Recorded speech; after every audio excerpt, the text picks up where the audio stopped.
Welcome guys, me Sanjeev Devkota, निपुण channel स्वास्थ्य tips. आज मैले यहाँहरूले खाइरहनु भएको जीवनजलको बारेमा केही कुराहरू गर्दैछु। मोस्टली जीवनजल खाँदाखेरि पनि यहाँहरूको धेरै क्वेसन रहेको हुन्छ।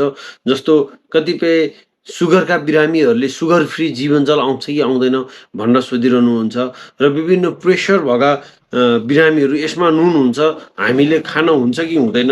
किडनीका बिरामीहरूले पनि सोधिरहनु भएको हुन्छ कि हामीले जीवनजल खान हुन्छ कि हुँदैन भन्ने कुरामा।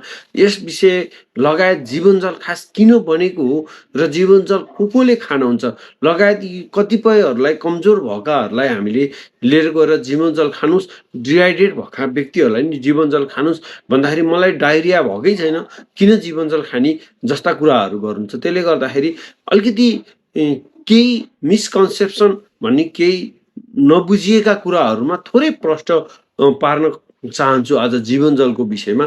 विशेषतः जीवनजल एउटा डिहाइड्रेसनमा चलाइने औषधि हो। हाम्रो शरीरमा पानीको मात्रा इलेक्ट्रोलाइट डिसब्यालेन्स भनेपछि नुन चिनी पानी हैन, यसको डिसब्यालेन्स हुँदाखेरि चलाइने एउटा औषधि हो अथवा एउटा खानेकुरा हो। यो खानेकुरै हो, औषधि भन्दा पनि। अब यसमा नुन हुन्छ, चिनी हुन्छ, त्यसले गर्दा यो खानेकुरा हो। तर हाम्रो शरीरलाई राम्रोसँग मोबिलाइज गर्नको लागि, हाम्रो शरीर राम्रोसँग वर्क गर्नको लागि, काम गर्नको लागि नुन चिनी पानीको ब्यालेन्स हुनुपर्छ। यदि विभिन्न कारणले हामीले धेरै एक्सर्साइज गरेर, हामीलाई पखाला लाएर, हामीलाई धेरै ज्वरो आएर, धेरै पसिनाहरू बगेर, हामी धेरै भमिटिङ गरेर, विभिन्न कारणले गर्दाखेरि हामीले लामो समयसम्म खाना खाएनौँ, त्यो कारणले गर्दाखेरि यदि हामी धेरै बेरसम्म पानी खान पाएनौँ र एकदम हाम्रो शरीरबाट पसिना एकदम धेरै निस्कियो, त्यो विशेष गरेर गर्मी ठाउँमा एकदम बढी स्वेटिङ भयो, यस्ता विभिन्न कारणहरूले गर्दाखेरिमा हाम्रो शरीरमा डिहाइड्रेसन भन्ने एउटा समस्या आउन सक्छ। डिहाइड्रेसनको समयमा म्यानेजमेन्ट भयो भने, यदि कोही मान्छे डिहाइड्रेट भयो, पानीको मात्रा कम भयो, नुन चिनी पानी जुन हामीले भन्यौँ सोडियम क्लोराइड र पोटासियमको मात्रा, हाम्रो शरीरमा ग्लुकोजको मात्रा कमी भयो भने समयमा त्यसले यो इलेक्ट्रोलाइट खानु पाएन भने त्यसको डेथ पनि हुनसक्छ। र यसरी यो एकदमै महत्त्वपूर्ण एउटा, यसको नेपालमा नामै जीवनजल भनेर राखिएको छ। जीवन, मान्छेलाई एउटा जीवन दिने जल हो यो, मान्छेलाई मर्नबाट बचाउने। जसरी अरू दबाईहरूको इम्पोर्टेन्स छ, त्यस्तै जीवनजलको पनि डिहाइड्रेट मान्छेहरू जसको शरीरमा पानीको मात्रा जुन कमी भएको छ, उहाँहरूलाई बचाउनको लागि, जुन इलेक्ट्रोलाइटहरू शरीरबाट नुन चिनी पानीहरू धेरै निस्किसक्यो, उहाँहरूलाई बचाउनको लागि यो त्यति नै महत्त्वपूर्ण औषध छ। यसका धेरै ब्रान्डहरू आउँछ नेपालमा। यहाँहरूलाई थाहा छ, इलाइट भन्ने छ, पहिला इन्डियन इलेक्ट्रोबियन भन्ने आउँथ्यो, शक्तिजल, जीवनजल, जीवन बल आदि विभिन्न नाम गरेर यी औषधि, यी जीवनजलहरू मार्केटमा उपलब्ध छन्, जसको जम्मा मूल्य 10 रुपियाँ रहेको छ। र यसमा विभिन्न खालका तत्त्वहरू हुन्छ, जस्तो सोडियम क्लोराइड हुन्छ, पोटासियम क्लोराइड हुन्छ, सोडियम साइट्रेट हुन्छ र ग्लुकोज गर्छ। यसरी यो जीवनजल बनेको हुन्छ। र यो डिहाइड्रेसन हो कि होइन त नि, हाम्रो शरीरमा पानीको मात्रा कम हो कि होइन भनेर हामीले कसरी छुटाउने भन्ने यो पनि एउटा महत्त्वपूर्ण टपिक हुनसक्छ।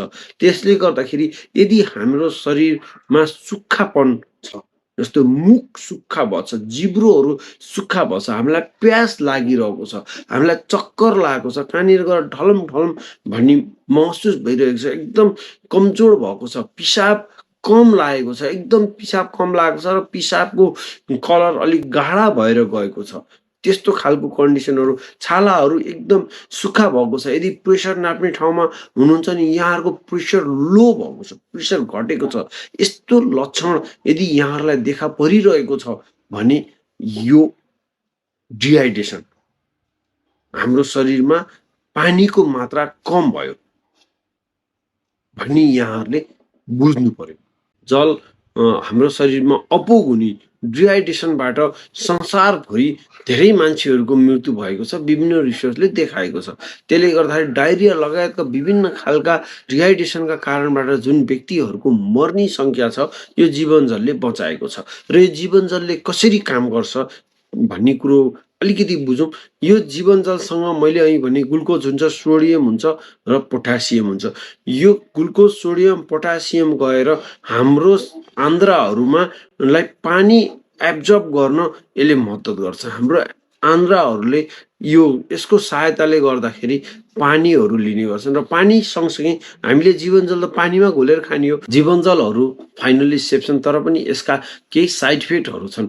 कसैलाई अब यो फ्लेभर आउन त विभिन्न जीवनजल विभिन्न फ्लेभरहरूमा आउने गर्छ।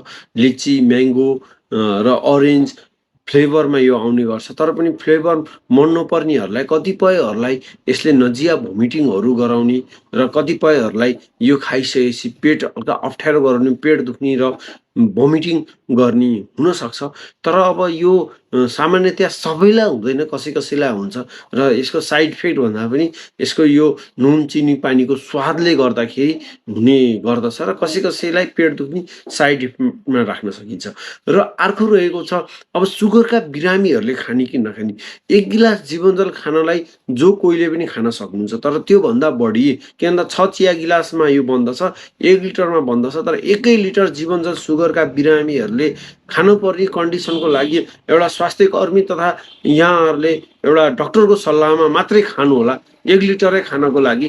र त्यस्तै गरिकन सुगरका, किन भन्दा यहाँहरूले यसरी सुगरका बिरामीहरूले यसरी धेरै खानु भने उहाँहरूको ब्लडमा सुगरको लेभल बढी हुन जान सक्छ।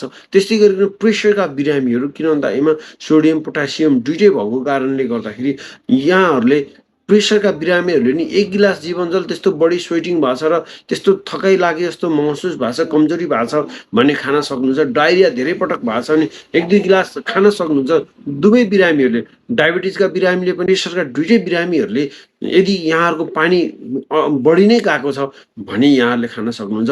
होइन भने यत्तिकै सामान्य चक्कर लाग्यो भनेर प्रेसर सुगरका बिरामीले सामान्य केही पनि भएको छैन, यहाँहरूलाई खानु भएको छ, दाल भात तरकारी मजाले खानु भएको छ, केही पनि भएको छैन भने यत्तिकै चक्कर लाग्यो भनेर जीवनजल खाने सल्लाह स्वास्थ्य कर्मी लगायत डक्टर लेभलमा पनि कसैले दिनुहुन्न। र धेरै मात्रामा यदि कोहीले जीवनजल खान्छ भने त्यसलाई फेरि चक्कर लाग्न सक्ने र ऊ इलेक्ट्रोलाइट डिसब्यालेन्स भएर ऊ बेहोस पनि हुनसक्छ। अब यो धेरै खाँदा पनि त गुड पनि धेरै खाए तितो हुन्छ भने जस्तै धेरै खानुभयो भने यो खालको भोमिटिङ हुने र चक्कर लागेर लड्ने पनि हुनसक्छ। जीवनजल पनि अनावश्यक धेरै खानुहुन्न। त्यस्तै गरी किडनीका बिरामीहरू, जो किडनीका बिरामीहरू हुन्छन्, किडनीका बिरामीको पनि सल्लाह के दिइरहेको हुनुहुन्छ भन्दा डक्टरले पानी धेरै खानुहुन्न। भन्दा कति यति पानी खानु चाहिँ भनेर डक्टरले, किडनी स्पेसलिस्टहरूले हरेक किडनीका बिरामीलाई यति लिटर पानी खानुहोस् भनेर उहाँहरूलाई तोक दिएको हुनुहुन्छ। र यदि यहाँहरूले अब कमजोरी भयो भने जीवनजल पानी धेरै खानु भने यहाँहरूलाई एकदम हानिकारक छ। त्यस कारणले गर्दा किडनीका बिरामीले जीवनजल खानभन्दा पहिला यहाँहरूको डक्टरसँग राम्रोसँग कन्सल्ट गरेर कस्तो कन्डिसनमा खाने त नि भनेर बुझ्नु होला। फेरि त्यही भन्छु, यदि डायरिया र भोमिटिङ त्यस्तो भएको छ भने 1 गिलास खाँदा फरक पर्दैन, नर्मल कन्डिसनमा नखानै सल्लाह दिइन्छ किडनीका बिरामीहरूलाई। समग्रमा जीवनजल भनेको एउटा सेफ खानेकुरा हो। एउटा मान्छेहरू जो डिहाइड्रेट भएका छन्, जसलाई जल शरीरमा कम भएको छ, उहाँहरूको लागि, जसको इलेक्ट्रोलाइट ब्यालेन्स बिग्रिएको शरीरमा, उहाँहरूको लागि एकदम राम्रो प्राय हुन सक्छ र यो एकदमै मान्छेको ज्यान जोगाउन सक्ने एउटा वस्तु हुन सक्छ।